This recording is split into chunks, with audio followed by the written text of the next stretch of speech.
Halo semua, selamat pagi. Senang bertemu kembali dalam ibadah pagi ini.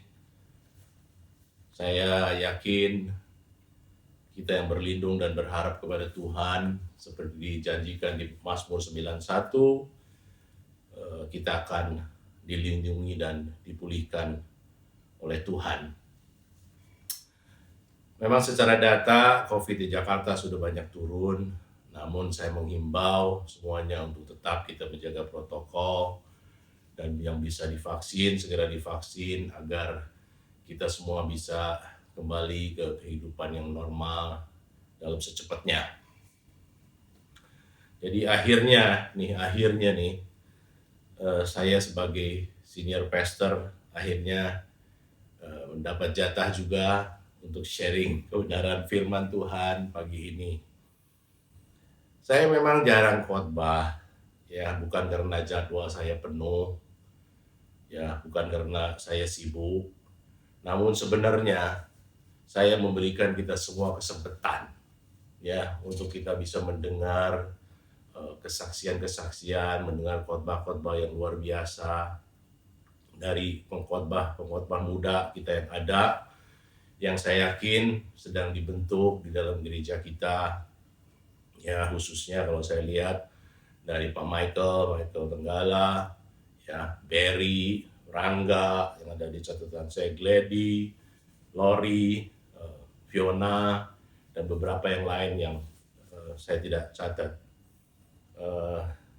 Jadi pada kesempatan ini juga saya menyampaikan apresiasi kepada seluruh tim ya yang sudah melayani, yang khususnya akhir-akhir ini lebih banyak lah, lebih ini dipimpin oleh kedua pastor kita yang luar biasa, Pastor Joshua dan Pastor Michael. Saya sangat menghargai kerja keras dan effort mereka. Oke, jadi di akhir ibadah ini nanti kita juga akan mengadakan perjamuan kudus. Ya, kita setiap minggu kedua kita akan mengadakan perjamuan kudus. Jadi bagi yang belum menyiapkan, ya mari kita siapkan perjamuan roti dan anggurnya. Oke, sebelum saya masuk dalam firman Tuhan untuk pagi ini, saya mengajak kita untuk berdoa sejenak. Yuk. Bapa di surga, kembali Tuhan kami ucap syukur untuk pagi ini, kami bisa dapat beribadah walaupun online Tuhan, beribadah bersama, kami yakin kami hadir Tuhan, kami yakin Kau hadir di tengah-tengah kami Tuhan, kami yakin Kau akan memberkati kebaktian ini, ibadah ini, Kau akan memberkati setiap kami Tuhan yang mendengarkannya, dan akan memberikan kami kekuatan dan hikmat-Mu Tuhan, untuk kami melaksanakan atau melakukan apa yang kami dengar pagi ini, kebenaran-kebenaran yang kami dengar pagi ini. Terima kasih Bapa, serahkan semuanya ke dalam tangan-Mu, termasuk perjamuan kudus nanti juga Tuhan, kami serahkan semuanya ke dalam tangan-Mu. Hanya dalam nama Tuhan Yesus kami mengucap syukur dan berdoa. Amin. Oke, saya akan kembali kepada tema bulan ini yang diberikan oleh gereja atau yang oleh gereja, yaitu multiply atau multiplikasi, ya, atau berlipat ganda. Saya lihat ini satu tema yang luar biasa ya untuk kita semua, untuk gereja kita C3 Freedom juga, karena dalam menurut saya tidak ada yang kebetulan ya. Jadi dengan tema multiplikasi ini, saya yakin Tuhan sedang menyiapkan setiap kita ya untuk kita mengalami multiplikasi pelipat ganda yang luar biasa yang Tuhan sedang siapkan di depan ini ya. Tuhan tidak melihat pandemi atau tidak ya, saya yakin Tuhan punya rencana yang besar untuk setiap kita. Oke. Yang saya mau kasih contoh sebelum saya masuk ke apa yang ada di hati saya mau kasih contoh ada beberapa multiplikasi ya atau pelipat gandaan yang terjadi di dalam Alkitab, dalam cerita-cerita Alkitab, yang saya akan singgung beberapa, mungkin nggak saya bacakan semuanya, saya akan singgung saja beberapa. Di situ kita akan melihat bahwa ternyata memang benar ya, multiplikasi atau pelipat gandaan di dalam kerajaan surga itu adalah hal yang biasa, bukan hal yang supernatural, hal yang biasa gitu kalau saya lihat. Nah, dengan itu nanti saya akan bawa juga seharusnya ya itu juga menjadi kehidupan atau gaya hidup kita juga dalam kehidupan kita sehari-hari atau dalam kita bergereja. Oke, contoh yang pertama ini simple aja di Markus 6 ayat 37 sampai 44 ya. Di situ kita melihat dengan 5 roti dan 2 ikan ya, Tuhan Yesus dapat memberikan makanan kepada lebih dari 5.000 laki-laki ya, belum lagi termasuk anak-anak dan perempuan. Di dalam Markus 8 ayat 1 sampai 10 itu terjadi juga kejadian lagi di mana dengan 7 keping roti dan beberapa ikan kecil ya, Tuhan Yesus sanggup memberikan makan kepada lebih dari 4.000 laki-laki. Ya, itu satu hal yang luar biasa. Saya yakin nggak ada teori matematika di dunia ini yang bisa menjelaskan ini gitu ya. Nah, kejadian yang berikutnya mungkin yang saya akan singgung aja supaya kita mengerti, supaya kita sadar gitu bahwa multiplikasi di kerajaan Allah ya, multiplikasi pelipat gandaan di gereja Allah itu hal yang normal yang Tuhan Yesus lakukan setiap hari. Kalau kita baca dengan lebih teliti, it's an everyday thing, you know, not the big thing, it's an everyday thing gitu. Nah, di Yohanes 4 ayat 39-41 di situ kita juga melihat ya seorang perempuan Samaria yang percaya kepada Tuhan, akhirnya hampir seluruh kota dimenangkan ya untuk Tuhan. Nah, di Yohanes 4 ayat 53 di situ juga kita melihat satu pejabat karena anaknya disembuhkan Tuhan, ya seluruh rumah atau seluruh keluarganya diselamatkan Tuhan.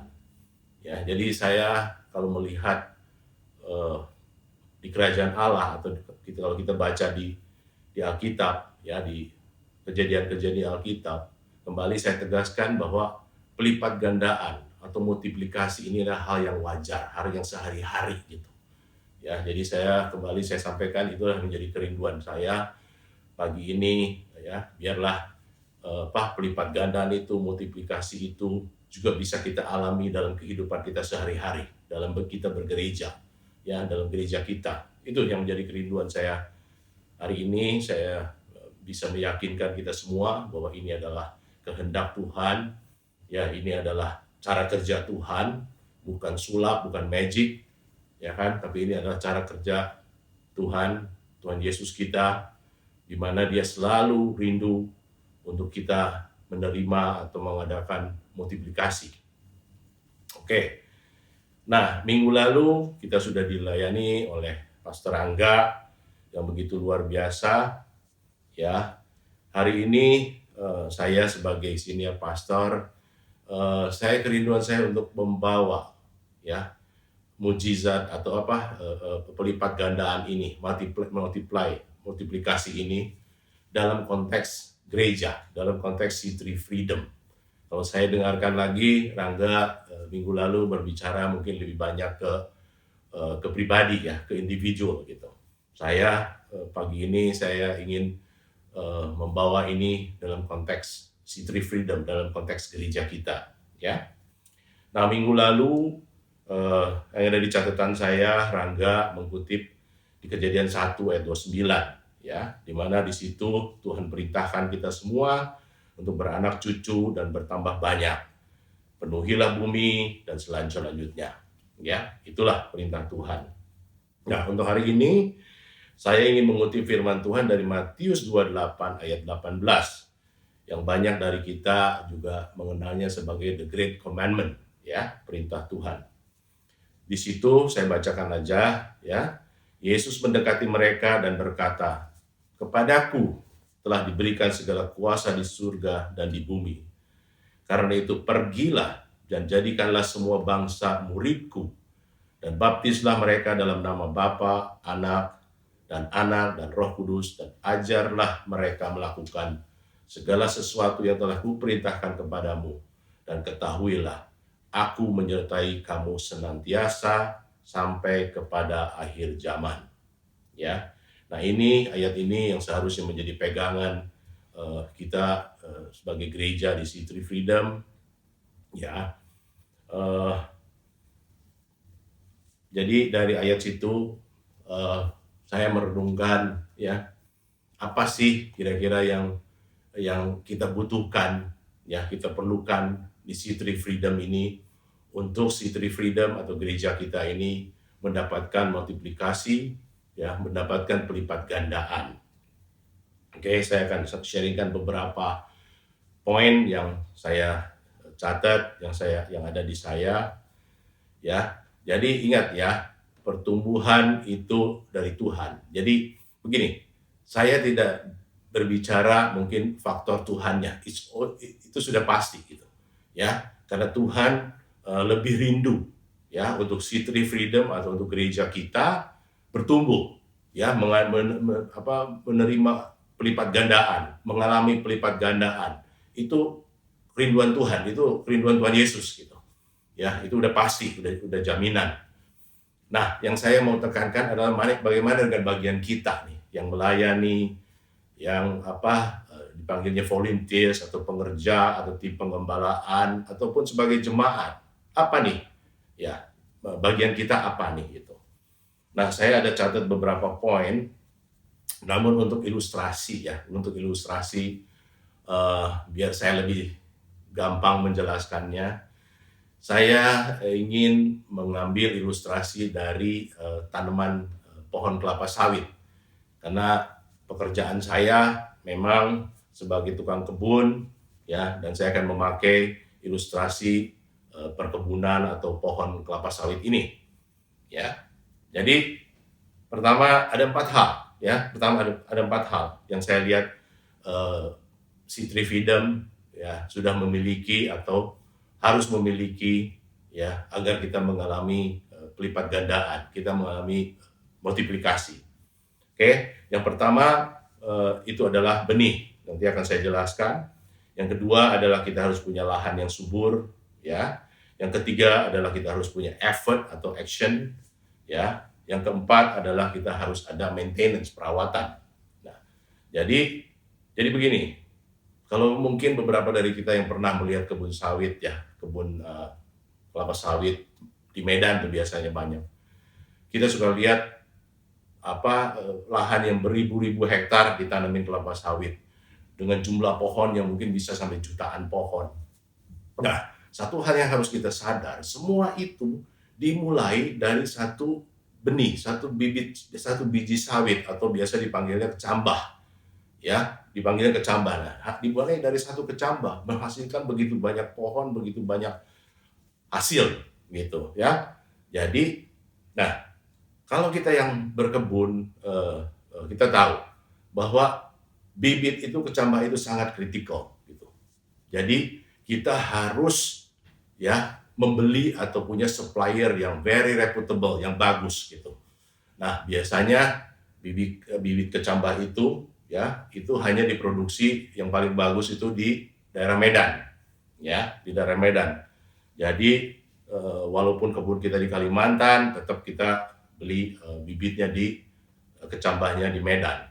Dan itu seleksinya itu luar biasa. Jadi walaupun bibit atau kecambah itu benih itu sudah sampai di kebun, itu seleksi after seleksi itu terus kita lakukan, ya kan, sampai penanaman di dalam 1 tahun. Setelah 1 tahun baru kita tanam. Nah, dalam itu seleksi dan seleksi, disortir, diseleksi. Jadi harus punya bibit atau kecambah yang berkualitas gitu, yang pokoknya yang bagus lah gitu. Supaya kedepannya, ya kan, produksi kita bagus, panen kita bagus gitu, supaya perusahaan menguntungkan.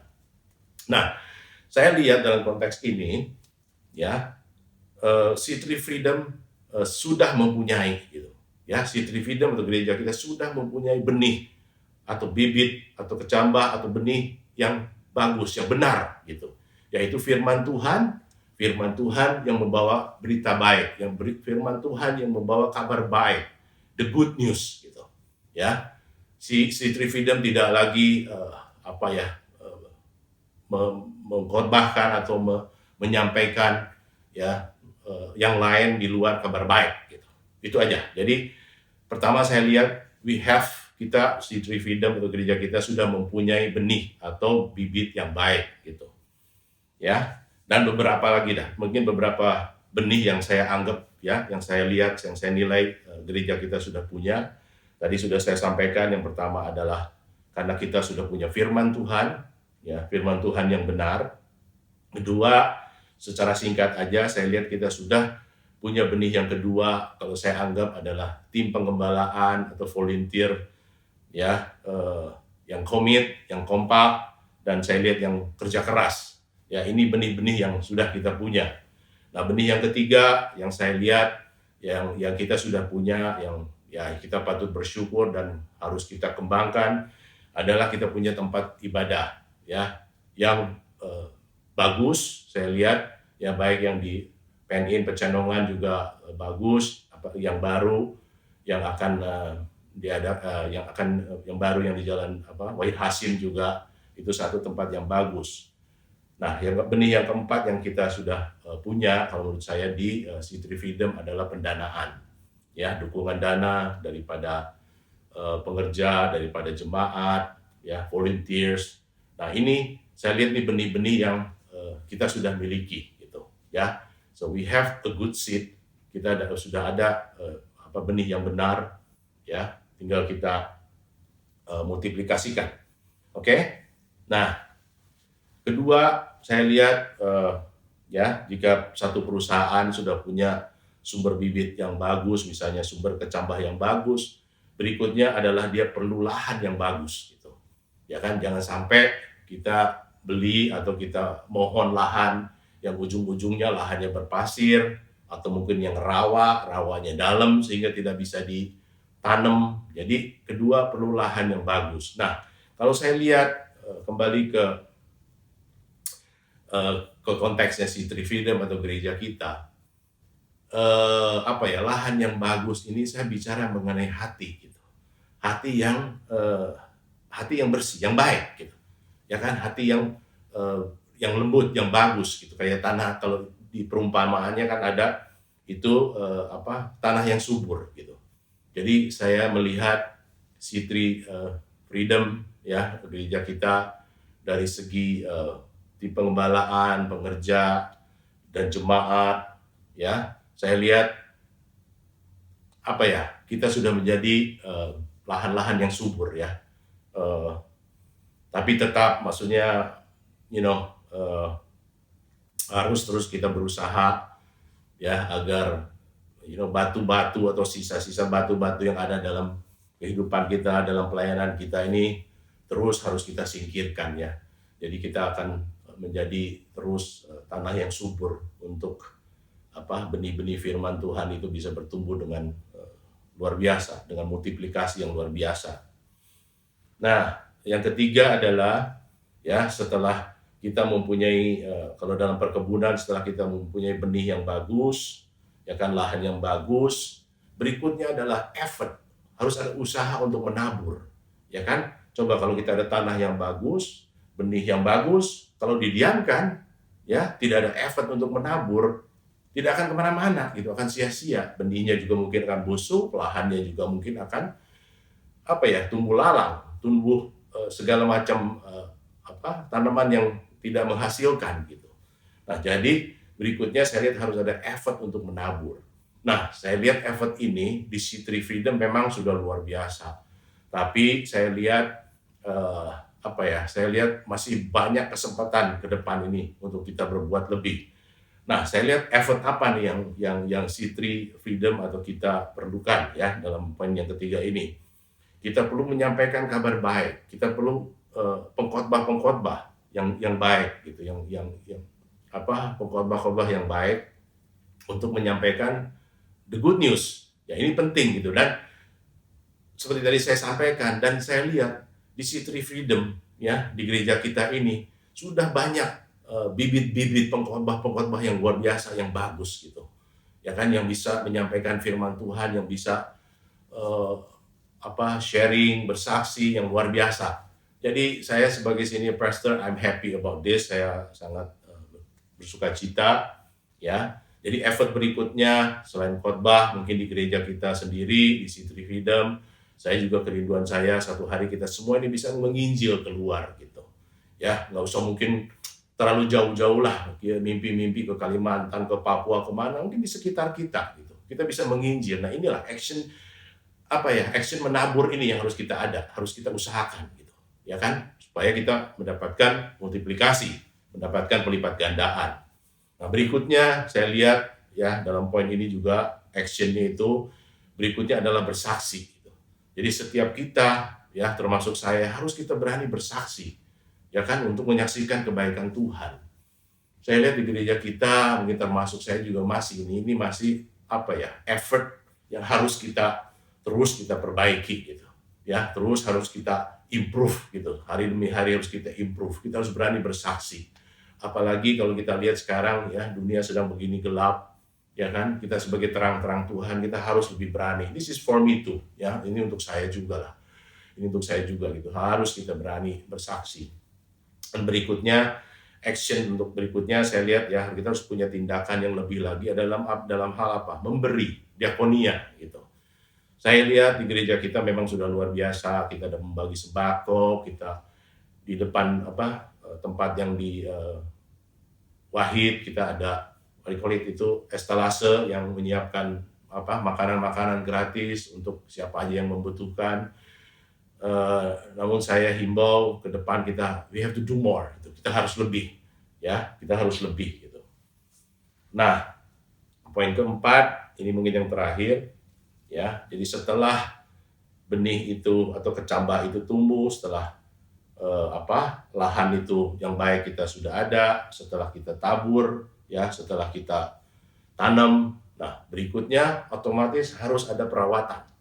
Nah kalau di kebun ya, kebun kelapa sawit itu perawatannya yang saya singgung 3 aja mungkin yang paling main ya, yang paling utama adalah membersihkan lahan ya, membersihkan lahan dari tumbuh-tumbuhan, dari lalang, itu mereka akan tumbuh tuh di sekitar pohon sawit.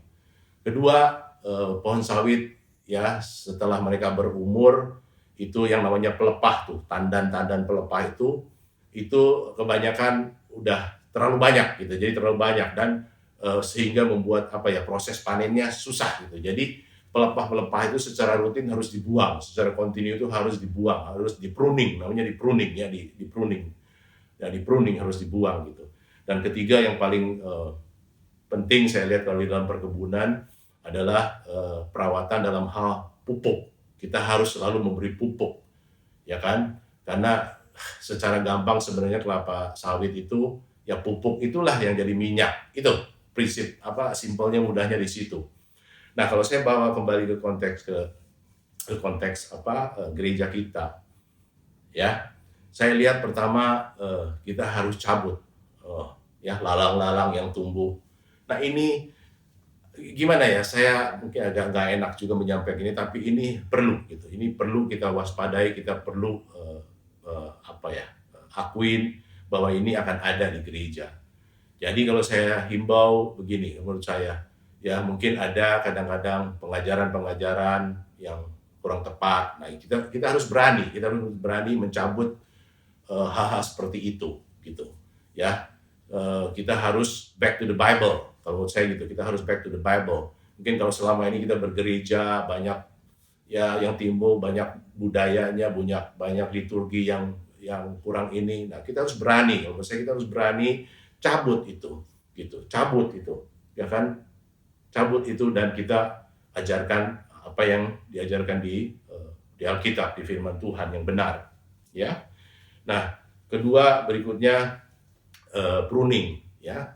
Pruning juga sama kalau menurut saya, kadang-kadang mungkin kita punya tabiat-tabiat lama atau kebiasaan-kebiasaan lama, ya kan, habit-habit lama. Nah kita harus berani kita buang, kita harus berani memperbarui gitu. Contohnya kayak saya nih seorang yang gaptek gitu ya. So,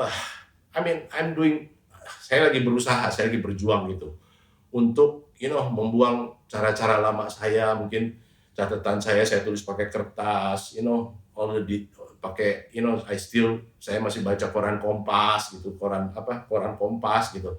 Sedangkan kan sekarang udah serba elektronik, things like that. Mungkin kita harus kita harus memperbaiki diri ya.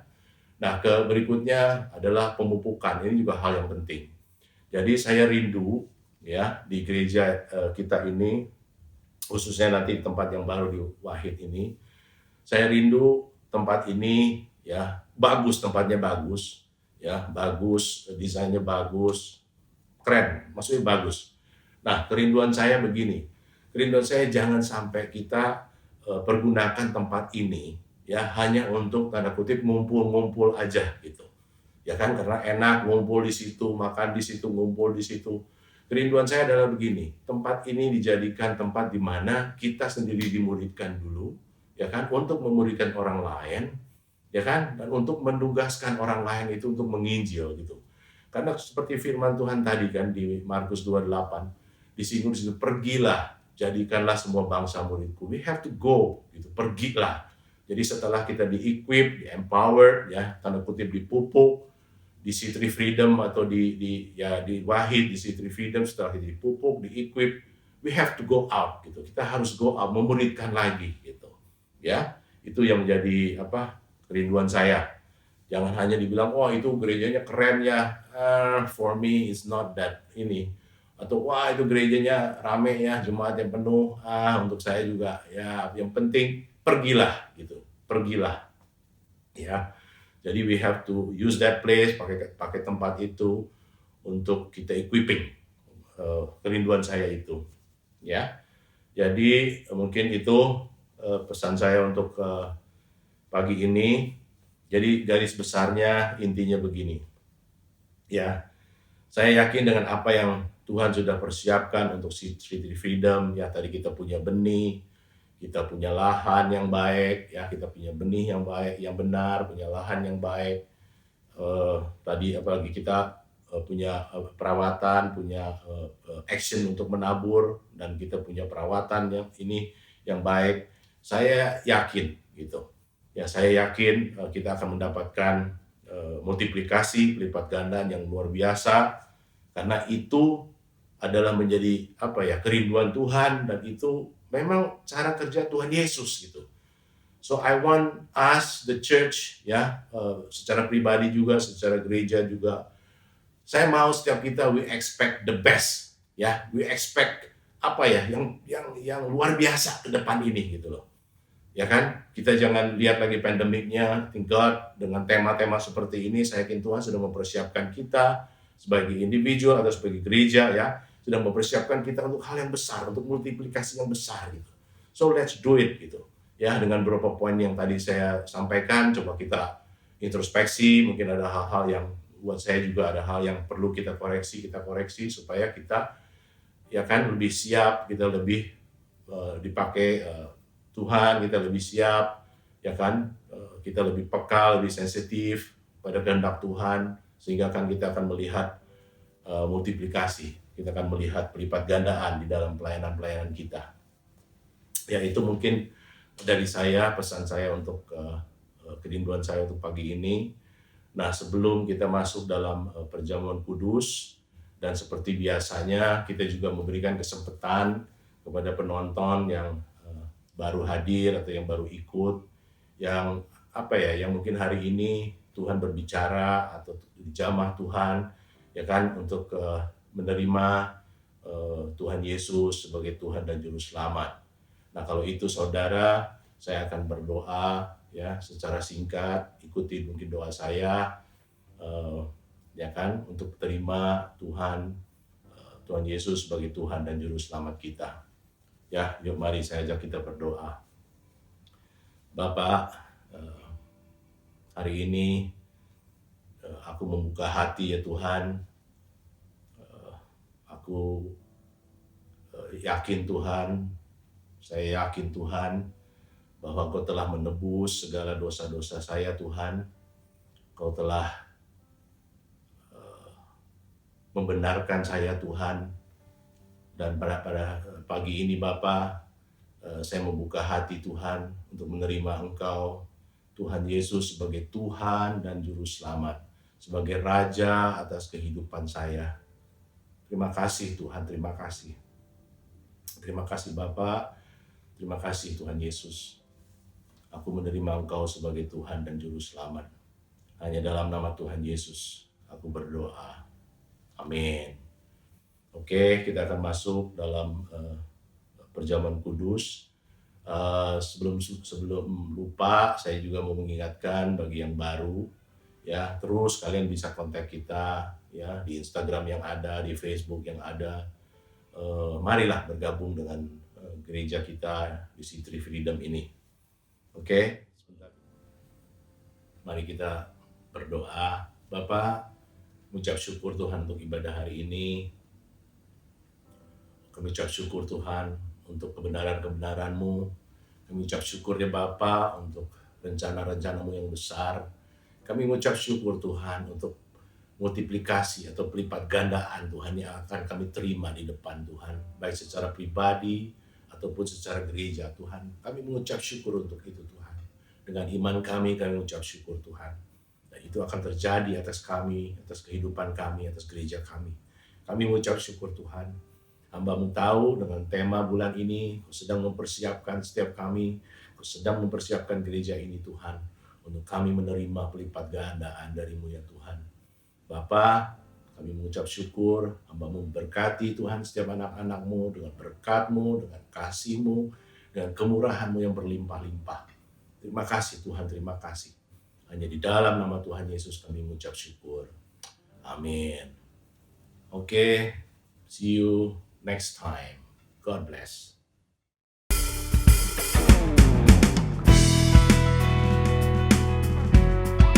C3 family, let's learn a new song.